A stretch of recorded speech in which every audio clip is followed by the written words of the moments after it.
మధ్యాహ్నం అండి, మధ్యాహ్నం. మధ్యాహ్నం సమయంలో ఏ ఊర్లో పుట్టారు? ఆ, కోటి హాస్పిటల్ అండి.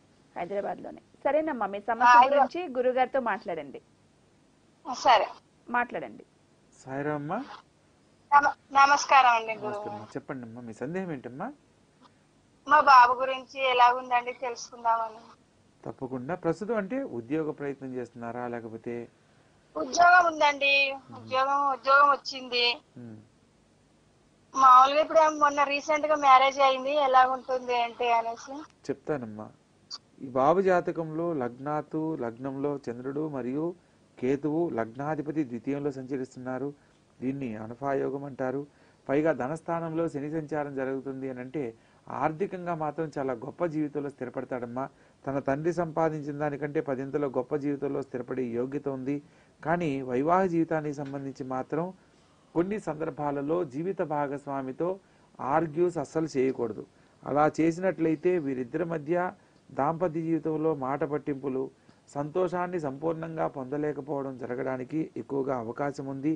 ఇతని జాతకంలో శుక్రకుజులు కూడా కలిసి ఉన్నారు.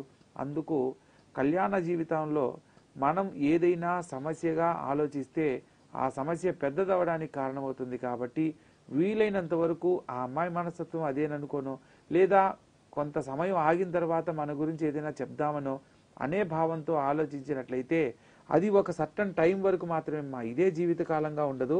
ఒక కొంతకాలం వరకు ఇలా ఆచరించడం వల్ల ఏదైతే సమస్యగా ఉందో ఆ సమస్య తొలగిపోతుంది. ప్రస్తుతం గురు మహర్దశలో రాహు యొక్క అంతర్భుక్తి జరుగుతుంది. ఎవరైతే శుభ ఫలితాలు ఇవ్వాలో ద్వితీయ లాభాధిపతి అయిన గురువు వ్యయ స్థానంలో సంచరించడం వల్ల గురుఫలం అనేది చాలా తక్కువగా ఉంది. అదేవిధంగా పైగా రాహుతో కూడి ఉండడం వల్ల ఏమవుతుందంటే దీన్ని గురుచండాల యోగం అని అంటారు. 2025 మే నెల వరకు దాంపత్య జీవితంలో ఎటువంటి వాగ్వివాదాలకు వెళ్ళకూడదనే తెలుసుకోవాలి. ఆ తర్వాత 19 సంవత్సరాలు తన జీవితంలో వెనుదిరిగిని చూడని రోజులు ఉంటాయమ్మా. 19 సంవత్సరాలు అద్భుతమైన జీవితంలో స్థిరపడతారు. కాబట్టి ప్రస్తుత కాలంలో ఎటువంటి ఇబ్బందులు రాకుండా ఉండడానికి దంపతి సమేతంగా వారిద్దరి పేరు మీద రాహుకి ప్రతినిధి దేవతగా దుర్గాదేవి ఆలయంలో అమ్మవారికి ఏదైనా పూజ చేయించడము, లేదా ఆయన యొక్క జీవిత భాగస్వామి చేత లలితా సహస్రనామ పారాయణ ప్రతి శుక్రవారం నాడు చదివించడం వల్ల దాంపత్య జీవితానికి సంబంధించి ఈ యొక్క గురుచండాల యోగంలో 2025 జూలై వరకు ఏ ఆటంకాలు లేకుండా కొనసాగిపోతుంది. ఆ తర్వాత మంచి సంతానము, ఉన్నతమైన జీవితము అన్నీ సకాలంలో కలుగుతాయి. సరేనమ్మా, విన్నారు కదా, మీ బాబు గురించి అడిగారు. గురుగారు అయితే తాంత్రిక